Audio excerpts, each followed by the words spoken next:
Good evening and welcome to Family Law with Sushma Awtani. I'm Sushma and I work at a firm called Taylor Rose TTKW, who are a top 75 independent firm of solicitors with 700 experts across approximately 32 offices. I'm also a member of Resolution, who are a family lawyers organisation who believe in a constructive, non-confrontational approach to family law matters. I'm going to begin the show with today's topic, which is injunctions. But before I do, I'd just like to say that today is the last show of my August series, but I will be back later on in the year. My details should be appearing on the screen, so you can make a note of them. And if you need to book a consultation in the interim period before I'm back, please feel free to contact me for a consultation. Okay, so the reason I have chosen to speak about injunctions is because there was a surge in inquiries when lockdown began, and I successfully made some applications earlier in the year. It was around March or April when we had a surge in these inquiries. During these unprecedented times, and to prevent the spread of COVID-19 in March, as everybody is aware, we were asked to self-isolate. This increased pressure on families to stay at home sadly led to an increase in domestic abuse. So, what can the law do? The law enables those subject to domestic violence to apply for injunctions to protect themselves. An injunction is a court order that requires someone to do or not do something. These orders are called non-molestation and occupation orders under Section 42 of the Family Law Act 1996. Molestation is not defined in the Family Law Act 1996, but in practice, non-molestation orders are used to protect a party from violence, harassment, or threats. The application for an injunction could be for a period of time, or it could be an interim injunction. So you might want to know, how do we actually make this application? This application would need to be made to your local family court following the last incident of abuse, so that you are protected as soon as possible, and it should be done quickly. For an application to be successful, there must be the following. Number 1, evidence of the behaviour complained of. Number 2, evidence that the applicant or a child are in need of protection. And number 3, we need to show that an order is needed to control the behaviour of the respondent. It is very important to note that an order only becomes effective when it has been served on the respondent. So the next question is, who can apply? So under Section 42, subsection 2 of the Family Law Act 1996, a non-molestation order can only be applied for by applicants who are associated with the respondent. So who are associated persons? An applicant may fall into more than one category of association with the respondent. However, an applicant need only apply under one of the following categories. A person is associated with another if they fall under one of these categories. So either they are, were, or intend to be married to each other. They are, were, or intend to be civil partners to each other. They are or were cohabitants. They live or have lived in the same household in a familial relationship. They are relatives. They have or have had an intimate personal relationship of significant duration with each other. And in relation to a child, they are either the parent of the child or have had parental responsibility for the child. The good news is that there's no court fee to pay for the application. You'll only have the solicitor costs. So how do we actually fill in the application form? Maybe your next question. So you are making the application, so you are called the applicant. You might be scared to write your address on the application form, and there's no need for you to do so. We can fill out another form which is called a C8, whereby you can keep your details confidential but enter them on the form C8, which will only be sent to the court, and the court will be aware that these details are to be kept confidential. It will only be the court who has these details. The other party will not see your address or your mobile number or any other confidential details you wish to put on this form. With regards to your mobile number, you can put that on the C8 as well. You don't need to put that on the application form either. You may have even changed your mobile number due to the incidents that are happening. On section 2 of the form, we need to put in the name, address and date of birth of the person you want the order against. And we need to give as much detail there as possible, because if this needs to be served by the court bailiff or a process server, they will need to have an address in order to be able to serve the documents. As I explained, the order only actually comes into force when the other person receives it. So the next section of the form is section 3. We need to say which order you are applying for.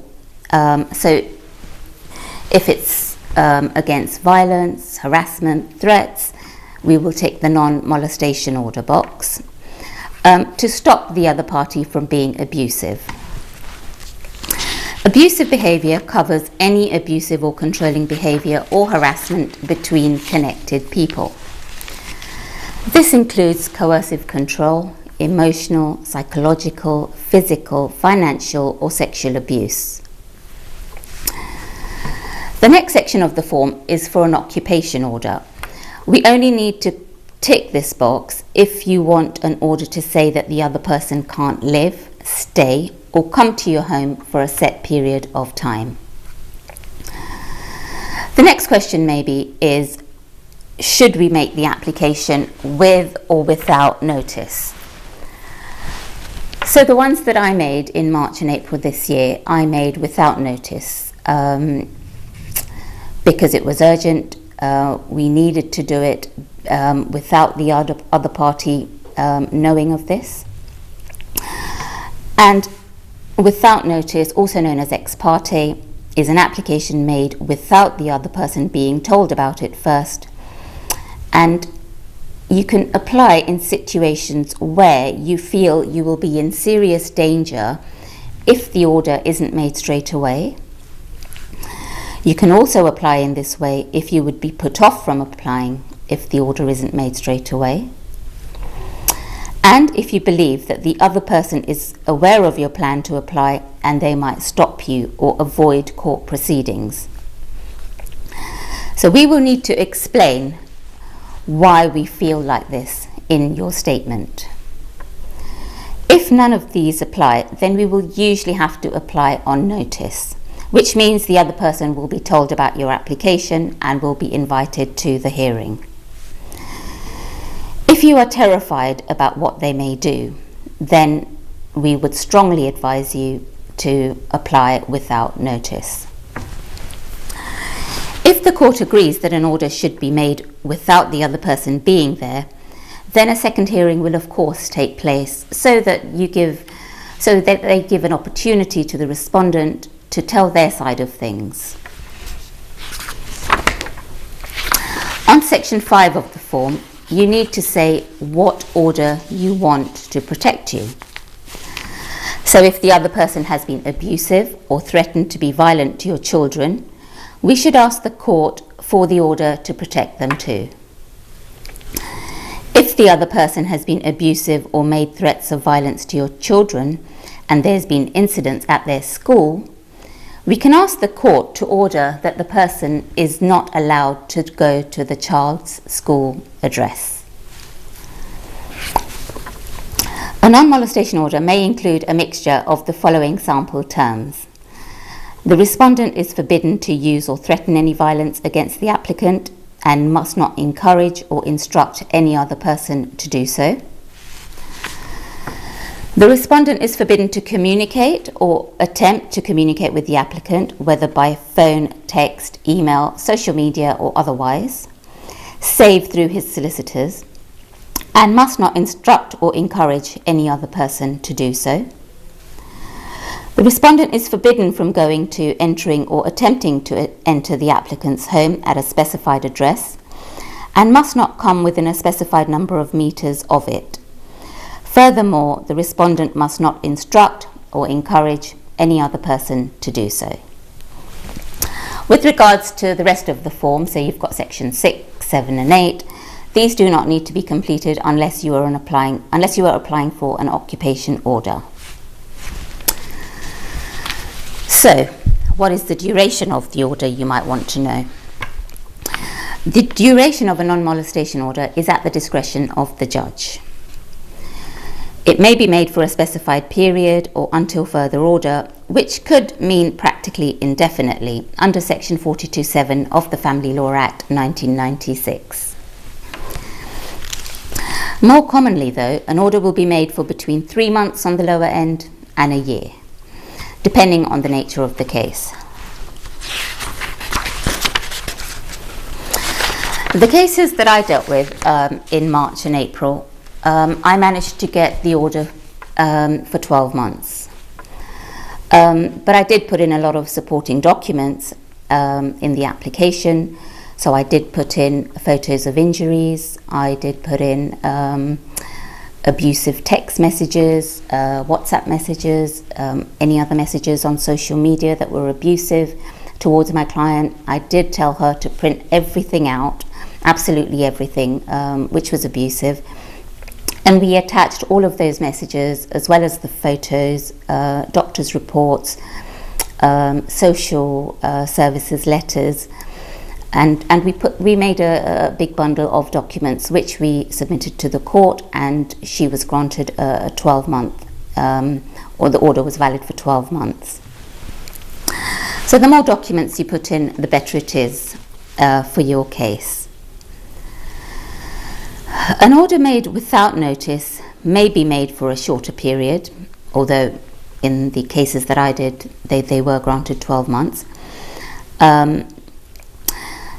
So an order made without notice may be made for a shorter period until the matter returns to court for a hearing on notice or other substantive hearing, at which point it may be extended. I mean, there should be no risk of an applicant being left without protection. If the circumstances justify a longer order being made, this should be addressed in the applicant's statement in support of their application and in submissions made to the court. So after filling out the application form, what we do is we prepare a witness statement for you, and you might want to know what actually goes in the witness statement. So we would explain who you are and who the person is whom you want the order against. We say how you are related, so are you applying for an order against your ex-husband, ex-partner, or any of the other associated persons that I mentioned earlier on. Again, you don't need to mention your address in the witness statement. We can say that we've already filled out a Form C8 and submitted this to the court. And you can still explain where you both live, though, excuse me, without actually having to give an address. So you can say you live in a 3-bedroom flat or a house which is rented in your sole name without actually giving an address. We can give brief details of any children, so the full names, dates of birth, who their parents are, where they live, and who they live with. We can next go on to the history of your relationship. So we can explain how you met and how long you have been a couple for. It's best to give dates here if you possibly can. I mean, even rough dates could help paint a picture for the court. With regards to incidents that have happened, we should explain the first incident, the worst incident, the most serious incident, and the most recent incident in your statement. We would also explain when you first notice his or her behaviour change, and when did it become more controlling, or do we say that it was controlling from the start if it was, and we would give plenty of examples in this regard. This might feel really embarrassing, but the more details we give on paper, the clearer the situation will be for the judge to help him or her to make a decision more easily. With regards to the first incident, when we are preparing your statement, we will give details of the first or early occasions when you remember that he or she was actually violent or threatened violence towards you. The more details you give, the better it will be for the court to understand what actually was happening. I mean, obviously, these are early incidents, so you might not remember all of them. And it's fine for us to actually be honest and transparent and say so in the statement that we can't remember the very early incidents, but we can remember some of them, and here they are. So we explain early ones to explain how things developed. We then go on to talking about worst incidents that may have happened in the relationship. Next would be the most serious ones. It might be that for you there have been lots of very serious incidents. It is best to make sure you give lots of details on what you remember as some of the most serious incidents. This will make it clear to the court how dangerous the other person is and what he or she has the potential to do when made angry. Also, we would next go on to the most recent one to bring it right up to date to the court. Most recent incidents, or a few of the most recent incidents, are the ones that usually are the most important, because it is these that the court is going to rely on when making an order to protect you. We would also include as much detail as we can, such as when it happened, where it happened, what happened, who did what, if anyone else saw anything, if anyone even helped you. It is good to include any incidents where other people saw or heard how the other person was behaving towards you, even if it wasn't as serious as what happens behind closed doors. This is because they can actually support what you are saying.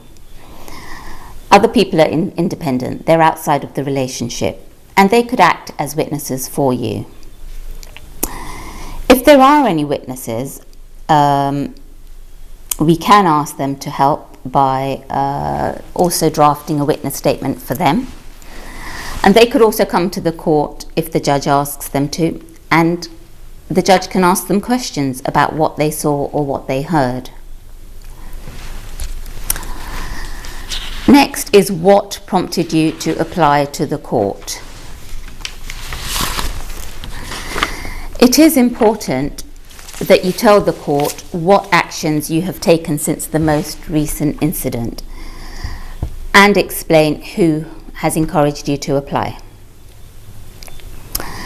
In the cases that I did earlier on this year, it was the police that had encouraged my clients to apply for a non-molestation order.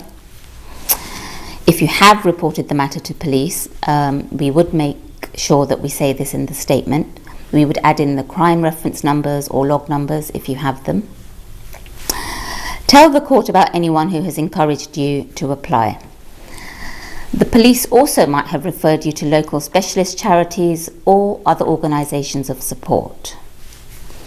It might have been like it was in my client's case, that it was the police who told you to make the application, or a friend who has some sort of experience of this abusive behaviour. Alternatively, it could have even been a family lawyer who may have advised you to make an application. So what actions have you taken? If the other person is harassing you by phone or text, the court might want to know what have you done to change your phone number. have you actually changed your phone number? If the other person is harassing you online, the court might say, well, have you blocked this person from your social media or your emails, or even closed the account?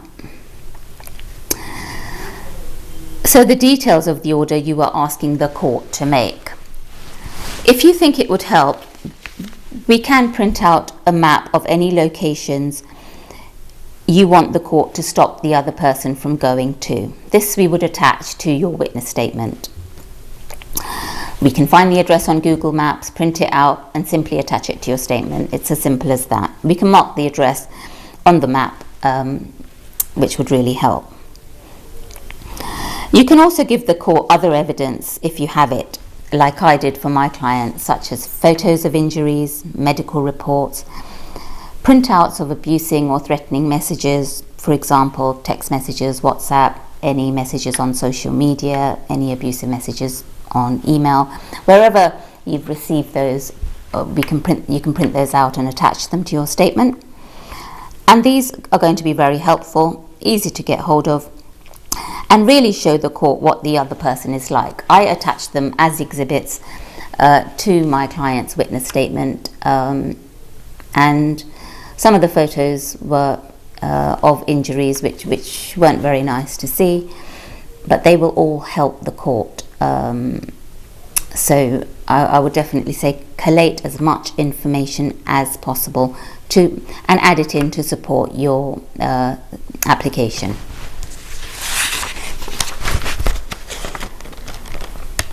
Right. By putting in all of these supporting documents, I believe that helped in getting the order for 12 months, because you don't want to do all that work and then just get an order for 3 months. Don't worry if you don't have any other evidence, though, because often there is no evidence other than what you and the other person says about what happened. If you are asking for a without notice order, say this here and give the reasons why. With regards to arrangements at court, if you need an interpreter, we can say so. If you have any disabilities, we can put this on the form. And to be safe at court, we can say what arrangements you need to be safe at court when the other person is there too. So for example, we can ask for a private waiting room, a separate area to where the other person is. We can ask for a different entrance and a different exit that you can use when you actually enter and exit the court. We can ask the court to put up a screen, or you can even speak to the judge via a video link.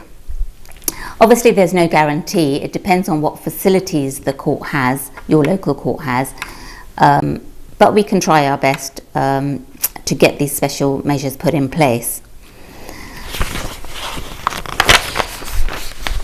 I mean, when I'm acting for clients, I usually call the court beforehand to find out what facilities they have and what facilities they don't have. I also advise my clients to actually go to the courts before, so that they could feel calmer when they're actually there on the day.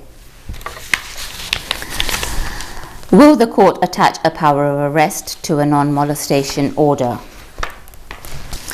So the Domestic Violence, Crime and Victims Act 2004 repealed the ability of the court to attach a power of arrest to a non-molestation order. Breach of a non-molestation order is now an arrestable criminal offence under Section 42A of the Family Law Act 1996. Personal service of a non-molestation order is not an absolute requirement, but it should be expected and attempted in every case unless there is good reason for another form of service. It is important to allow for non-molestation orders to be capable of enforcement even where personal service has not yet proved possible, provided it can be shown that the respondent has been made aware of the existence of the order. Issues around service highlight the wider problem of the lack of legal advice for lay respondents. They do not always know what constitutes a breach, albeit orders are written plainly. Although it is not the responsibility of the courts or process servers to ensure that a respondent understands the order, the current standard orders are an improvement on what went before, but the absence of legal advice for respondents arguably increases the risk to applicants and may increase the uncertainty on any prosecution of an alleged breach. The purpose of non-molestation orders carrying a criminal sanction for breach is to provide greater protection for victims of domestic abuse and violence. Right, just been told we've got last few minutes left. So, if you have any family law issues, whether it's on, hopefully not on domestic violence, but on separation or divorce, finances on divorce, high net worth divorce, or any other area of family law, then my number should be on the screen and you can call me and book a consultation on 0207 600 1313. Divorces are usually on a fixed fee and we charge very competitive fees, as well as the hourly rates for finances. Those are also very competitive. Sadly, there are some lawyers who drag out cases. There's others who are not very efficient or may not be returning your calls. I'm not one of them, so if you want to change solicitors and you are not happy with your current lawyer, then do feel free to get in touch with me in order to book a consultation, because the way I work is very efficiently. I'm not one of these lawyers who want to drag on your case. I believe what goes round comes round, and I want to try and finish a case as soon as possible so that people are able to get on with their lives, move on. Well, we're nearly coming to the end of the show, and I've had a fantastic time on MATV presenting my show. I will be back later on in the year with some more interesting family law, and I'll bring some more interesting family law topics for you. I will also be trying to invite some guests in the future. I had invited a lovely friend and colleague, Joanna, to come on the show today, but sadly she couldn't make it. But I am going to try and get her on in my next show, which will take place later on in the year. And like I said, if you've got any issues with relation to family law services, whether it's consent orders, complex financial issues, finances, divorce, you can get in touch with me on the number on the screen to book a consultation. But from me and all the team at MATV, I thank you ever so much for watching my series, which I've absolutely enjoyed. I've really loved every minute of it. And it's very sad that we are soon going. I think I've just been told that I've got to wind up. Is that right? Yes. So from me and all the team at MATV, thanks ever so much for watching, and good night.